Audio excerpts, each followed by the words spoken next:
Bonjour à tous, aujourd'hui à l'essai la BMW i4 eDrive 40 que vaut l'entrée de gamme avec tout de même ses 340 chevaux et puis sa grande batterie de 80,7 kWh utile. Et bien c'est ce qu'on va voir ensemble dans cette vidéo. Je vais vous parler bien entendu de mes sensations à la conduite, mais je vais aussi vous parler de son design extérieur, de son design intérieur et surtout de sa connectivité. Vous verrez, c'est assez intéressant. J'espère que ça va vous plaire les amis, n'hésitez pas à lâcher le petit like, merci beaucoup. Voilà le design extérieur de cette i4. Ici dans cette configuration, pas de doute, on est bien sur une voiture électrique avec des inserts bleu ciel ici en bas de caisse et puis aussi dans la calandre. Heureusement, on peut choisir de les supprimer parce que là, je vais être très honnête avec vous, je ne suis pas trop fan de ces inserts bleus.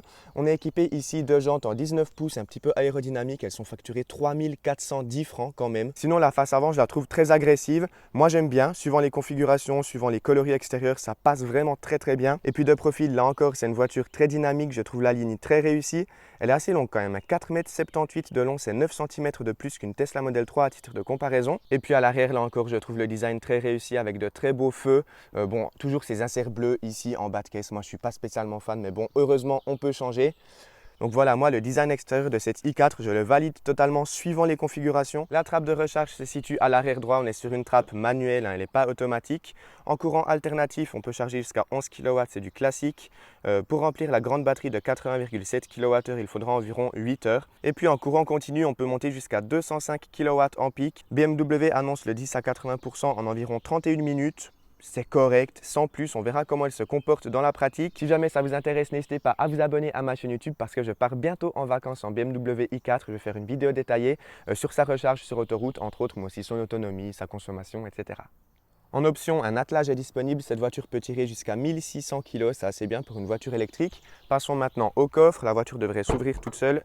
Voilà, vu que j'ai la clé dans ma poche.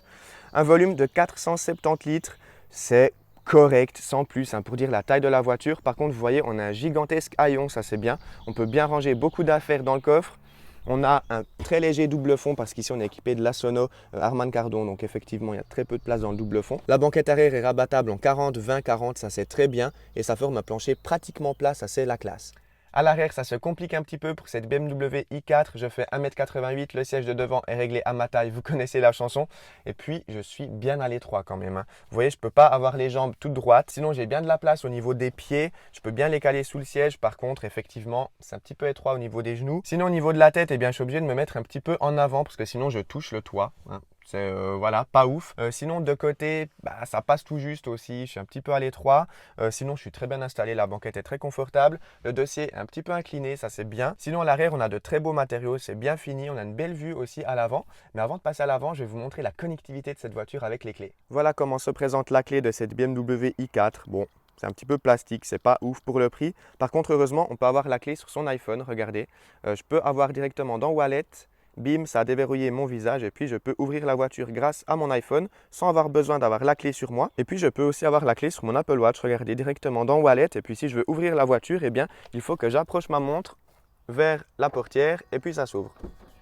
Sur la porte, on a de très beaux matériaux, c'est bien fini, le design, je valide. Et puis même en dessous de porte, c'est pas mal, c'est un petit peu rembourré quand même, ça c'est bien. En option, on a la Sono à 1140 francs suisses. C'est un système de son qui fonctionne vraiment très bien, j'adore. Sinon, voilà l'intérieur, ça ressemble un peu au BMW iX que j'ai testé récemment. Et avant de vous le détailler, je vais vous parler de l'application BMW sur smartphone. Donc vous voyez deux porte-gobelets, le pad de chargement sans fil avec ce petit truc ici qui se referme assez bien, ça fait assez stylé. Là encore, bim, donc je déverrouille le téléphone, je vais dans l'application BMW ici. Et puis c'est une application qui fonctionne réellement bien. On peut ouvrir, fermer le véhicule, on voit le statut justement du véhicule. On peut faire des appels de phare, klaxonner, activer la ventilation. On peut voir où la voiture se trouve. En cliquant sur le bouton ici en bas à droite, on peut faire un scan 3D de la voiture en temps réel. Alors ça prend environ 30 secondes, 1 minute. Les rétroviseurs extérieurs vont se déployer et puis la voiture va prendre un scan en 3D et puis nous envoyer directement sur notre smartphone. Ça c'est bien si jamais voilà, on est parqué dans un endroit un petit peu pas trop sûr. On peut voir en temps réel ce qui se passe autour de la voiture. On a la clé sur le téléphone directement, les historiques à distance aussi. Dans le deuxième onglet en bas, on peut voir le positionnement de la voiture. On peut voir aussi quelques infos sur BMW. Le quatrième onglet, c'est les services. On peut planifier un entretien par exemple chez son concessionnaire. Et puis le dernier onglet, c'est son profil. Dans le premier onglet aussi en bas, on peut voir combien d'énergie on a chargé, combien de sessions de recharge on a fait. On peut trouver une station de recharge directement depuis l'application. On peut aussi trouver des stations de recharge en chemin. Donc voilà, c'est une application qui fonctionne réellement bien, qui est bien faite, ça fait plaisir. Merci beaucoup BMW, enfin une application qui fonctionne à peu près comme chez Tesla. À l'intérieur, on n'est pas perdu, c'est un intérieur assez classique, toujours les raccourcis sur les portières pour les feux, une petite boîte ici pour ranger quelques trucs, ça c'est bien. La double dalle qui est gigantesque, elle fonctionne vraiment bien, on y reviendra un tout petit peu plus tard. Le volant qui se prend assez bien en main, c'est un volant en option avec la finition M. On a pas mal de raccourcis sur le volant, ça c'est très bien, ces touches elles fonctionnent bien, c'est très intuitif, donc ça c'est top. Alors c'est pas les touches les plus jolies qu'on ait vues, mais par contre ça fonctionne bien, c'est tout ce qu'on lui demande. Les commodos derrière le volant, bon, ils font un petit peu plastique quand même. C'est pas ouf, le clignotant. Ouais, ça fait un peu plastique quand même. Sinon, on a de très très beaux matériaux, même ici en dessus de la planche de bord, c'est bien fini, c'est pas du plastique dur. On a un insert en bois, du cuir ici en bas, ça c'est top. Les belles aérations aussi. Quelques raccourcis ici, ça c'est bien. Le levier de vitesse, pas mal de raccourcis ici encore, ça c'est bien. Cette molette, on y reviendra juste après, mais elle est vraiment au top. Et puis un petit rangement ici, pas spécialement profond. Globalement, on a très peu de rangement dans la voiture. Vous voyez ici, c'est pas grand chose. Là non plus. Dans les bacs de portière, eh bien c'est pas ouf non plus, hein, c'est pas top. La boîte à gants, elle n'est pas spécialement immense non plus, donc bon, au niveau des rangements, ça passe, mais on a déjà vu mieux dans d'autres véhicules. Derrière le volant, on peut tout personnaliser avec ce petit bouton ici. On peut choisir eh bien, ce qu'on veut au milieu. On peut choisir aussi le layout ici. Si on clique avec la petite flèche, on peut choisir plusieurs layouts différents. Ça, c'est bien. Et puis sinon, le deuxième écran ici, il est aussi assez impressionnant. Je trouve qu'il est beaucoup mieux intégré dans la planche de bord que dans le BMW iX. Je ne vais pas vous faire le tour complet du propriétaire, mais bon, vous voyez, ça fonctionne bien. C'est très réactif. Dans le menu, on a toutes les applications. Alors, ça fait un petit peu fouillis quand même. Vous voyez ici, on a les applications aussi avec Apple CarPlay. On a énormément de fonctionnalités. Ça, c'est top. Par contre, c'est un tout petit peu fouillis quand même. Il y a beaucoup de menus, de sous-menus, etc. Petit bémol au niveau de la navigation, vous voyez, bon, ça fonctionne bien, ça zoome, dézoome très très bien. Par contre, la carte, je la trouve pas ultra jolie. Et puis, le planificateur d'itinéraire est pas terrible. J'ai testé la commande vocale. Naviguer jusqu'à Béziers. J'ai trouvé plusieurs destinations. Laquelle dois-je... Tac, alors je la coupe un petit peu, désolé.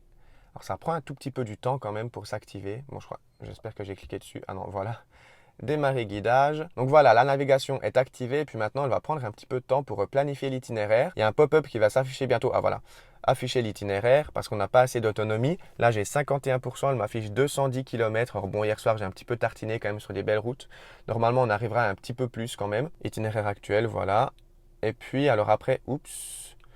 Si je dézoome, on devrait voir quand même des stations de recharge sur le chemin.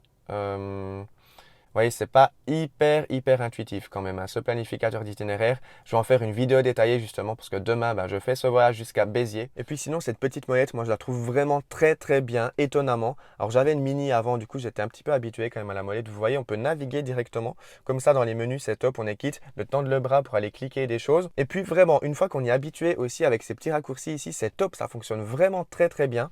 Vous voyez, bim bim, on peut aller dans réglage de conduite, voilà, on peut aller désactiver les aides à la conduite par exemple si on veut. Vous voyez, à chaque fois qu'on est dans un menu, il y a directement le sous-menu qui s'affiche sur la droite. Ça c'est bien fait aussi, c'est typique du BMW /Mini. Donc c'est top, on a les petits raccourcis, par exemple on peut cliquer directement sur les médias, on arrive directement sur la radio. Donc ça c'est très bien, ça fonctionne bien. Les petits boutons aussi pour les modes de conduite, ça c'est bien aussi qu'ils soient là. Quelques autres raccourcis, un petit levier de vitesse ici. Or bon, il fait un petit peu trop dans cet habitacle, on aurait pu s'en passer, mais par contre c'est bien pratique. Vous voyez qu'en conduisant, on peut mettre sa main, ça fait un petit repose paume de main, c'est cool. Avec le bel accoudoir ici, je suis très bien installé. Et puis voilà, je propose de directement démarrer ce BMW i4. Alors il ne démarre pas tout seul, hein. Il faut quand même presser le frein et puis allumer la voiture avec un petit jingle comme sur le iX. Alors le levier de vitesse, on pousse, ah non, pardon, il faut presser ici pour actionner la vitesse, vers le bas pour D. Et après, petit bémol, pour mettre le mode B, il faut le mettre sur la gauche. Donc voilà, le premier défaut d'ergonomie, si on veut passer en R, après, ici on ne peut pas, il est bloqué, il faut se remettre vers la droite et après passer en marche arrière. Je vais vous parler maintenant des caméras de recul, vous voyez. La définition est très bonne, on a aussi une vue depuis le dessus, ça c'est bien. On a aussi une vue en 3D. Par contre, on ne peut pas tourner la vue, ça c'est un peu dommage. On peut juste cliquer ici pour voir les différentes vues. Après, ça c'est top, hein, ça fonctionne bien. Pour se garer vers des trottoirs, c'est la grande classe. Beaucoup de constructeurs ne proposent pas une vue autant belle. Donc c'est top. Et puis voilà, on est parti, j'installe ma caméra et puis je vais vous partager mes sensations sur la route. C'est parti pour la conduite en ville de cette BMW i4. Alors premièrement, en ville, ça passe, on a une plutôt bonne visibilité. Je me mets toujours en mode B, bien évidemment, c'est ce que je préfère. Le mode B est très correct. Là, je suis à 30 km/h, je vais relâcher 3, 2, 1. On est déjà à 20. 10 et elle va jusqu'à l'arrêt complet. assez fluidement, c'est très bien. Sinon, le diamètre de braquage est vraiment pas terrible, hein. On est sur du passé 11,5 m, je crois, 11,7 m si je me trompe pas. Et puis sinon, en ville, ben, ça passe, hein, franchement. C'est une voiture très agréable, je suis très bien installé avec mon petit repose-poignet ici, c'est top. Non, je rigole, mais ouais, je suis bien installé. Alors là, elle me dit attention, il y a un stop devant. Bon, je l'avais vu, hein, mais c'est une voiture assez technologique, ça c'est bien. On va tout de suite tester les reprises maintenant en sortie de village. Je reste en mode confort. Alors j'attends juste que la voiture de devant passe parce que c'est un petit peu étroit ici. Bon, le gabarit, ça passe. Puis c'est parti, je suis à 40, 3, 2, 1. Les reprises sont vraiment bonnes. Alors le 0 à 100, on le verra un petit peu plus tard, il est ok, je crois 5 secondes 7. On n'a pas le coup dans le siège entre le 0 à 30 par exemple, mais par contre les reprises, elles sont vraiment impressionnantes. Vous le voyez ici, je suis à 60. La voiture est très silencieuse, j'entends très peu de bruit d'air. Je suis assez impressionné par le silence de ce véhicule. C'est vraiment très très bien. La direction, elle est très précise, ça c'est bien. Elle est assez légère. Si je me mets en mode éco, vous voyez, la direction elle est super légère. Je peux la tourner d'un doigt, donc c'est top. Par contre, le facteur qui est là, la factrice, pardon, je vais la laisser passer. Oula. Alors, vous voyez là, par exemple, en mode B, quand on s'arrête, la voiture, elle a fait un petit à-coup comme ça, c'est pas terrible. Je vais essayer de refaire. On lâche. Tac. C'est pas ouf, hein. C'est pas ouf. Je préfère ce que fait Tesla en matière de régénération. Mais bon, heureusement qu'on a un mode B qui va jusqu'à l'arrêt complet. Et puis, si je me mets en mode sport, la direction devient beaucoup plus ferme. Ça, c'est top. Les modes de conduite sont assez différents. Ça, j'aime bien. Ça donne des autres caractères à la voiture entre le mode éco, le mode normal et puis le mode sport. Ça, c'est top. Allez, c'est parti. On arrive ici au col des Rangiers. Je suis en mode sport. J'ai activé les Iconic Sounds. Et puis, c'est parti. 3, 2, 1.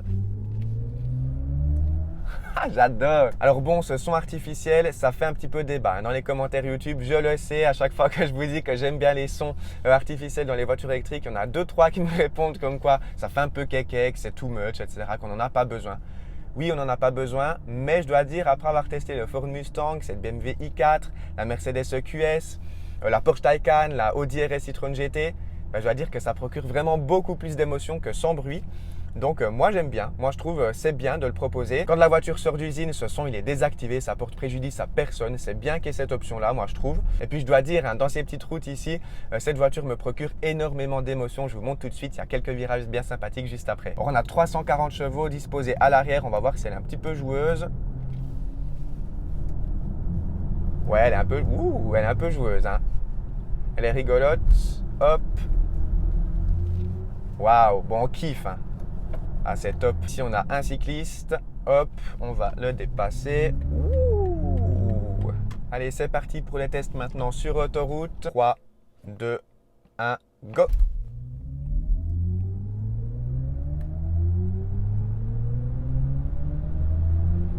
Et on est à 120. Waouh! Alors, comme je le disais un petit peu avant, on n'a pas forcément ce coup dans le dos à partir de 0 km/h.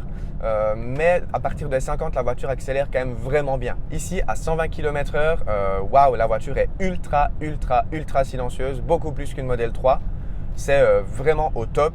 Très confortable là encore. On a un avertisseur d'angle mort aussi dans le rétroviseur, ça c'est bien. Je vais vous présenter maintenant les aides à la conduite. Je crois qu'il faudra que je fasse une vidéo détaillée parce que c'est vraiment la grande classe. Pour l'activer, on a le petit bouton ici en bas à gauche sur le volant. Tac. Et puis là directement c'est activé à 121 km/h. Je peux régler la vitesse avec le petit bouton ici. Bim, je vais me mettre à 124. On peut aussi régler si jamais on ne veut pas le maintien dans la voie, donc la conduite autonome, on peut aussi presser ce petit bouton là. Et là on a seulement le régulateur de distance. Et puis si on reclique sur ce bouton, on a du coup l'autopilote en gros, donc la conduite semi-autonome. Ça fonctionne réellement bien, c'est très efficace. Là vous voyez, je vais vous faire l'exemple. Il y a quelqu'un qui va arriver devant moi, je suis à 120, la voiture va freiner donc. On peut régler aussi la distance directement sur ces boutons ici sur le volant. Voilà, donc là je suis à... Là elle n'avance pas, hein. L'escargot devant, même pas 100 km/h, allez, 104. C'est parti, je mets mon clignotant. Vous voyez, là la voiture accélère. Waouh! Vous voyez la vitesse à laquelle elle accélère, c'est top. Par contre, petit bémol, au niveau du clignotant, je trouve il est un peu ferme. C'est vraiment un petit détail. Il faut bien lui trouver quelques défauts quand même, parce que pour l'instant, j'ai le coup de cœur. Mais bon, là, bim, je me remets à droite. Vous voyez le clignotant, donc il se met bien. Mais par contre, il reste en position bloquée. Là, je dois quand même donner beaucoup de force dans mon doigt pour le désactiver. Bon. Vraiment, j'en reviens pas de voir quel défaut j'arrive à trouver à cette voiture. Il faut bien quand même avoir l'esprit critique. Mais bon, c'est vrai que pour l'instant, j'en ai pas trouvé beaucoup des défauts. Bon voilà, je crois qu'il ne faut pas que je parle plus longtemps pour vous décrire mon enthousiasme pour cette voiture. Je lui ai trouvé très peu de défauts, c'est vraiment un coup de cœur. Franchement, cette BMW i4, je valide totalement. Parlons peut-être tarif, c'est là que ça va piquer un tout petit peu. Prix de départ, on est à 69 000 francs suisses sans option pour cette version e-drive 40, donc l'entrée de gamme avec 340 chevaux. Cette version d'essai est équipée de 20 000 francs d'option, on arrive à 89 000 francs suisses prix catalogue. Ça pique un petit peu. Par contre, comme d'habitude chez les constructeurs premium en Suisse, on peut avoir des rabais flotte suivant où on travaille. Ça peut réduire quand même le prix de quelques pourcents. Après, j'imagine qu'on peut avoir quelques primes, peut-être une bonne offre de leasing, une bonne offre de reprise, etc. Si vous hésitiez encore pour cette i4, eh bien foncez. C'est vraiment la grande classe. C'est une voiture qui me procure énormément d'émotions. Je l'ai adorée et je me réjouis de partir en vacances avec. Voilà. Merci beaucoup à vous d'avoir regardé cette vidéo. J'espère qu'elle vous a plu. N'hésitez pas à lâcher le petit like. Merci beaucoup, ça m'aide beaucoup. N'oubliez pas de me suivre sur Instagram aussi, @simplement.julien. Je publie pas mal de photos. J'ai fait quelques contenus assez sympas sur cette i4, mais aussi sur plein d'autres modèles. Vous voyez en avant-première ce que j'essaye. Vous pouvez aussi me poser des questions sur Instagram. Je réponds avec plaisir à tout le monde. Donc voilà, n'hésitez pas. Merci beaucoup. À très bientôt dans une prochaine vidéo. Ciao tout le monde.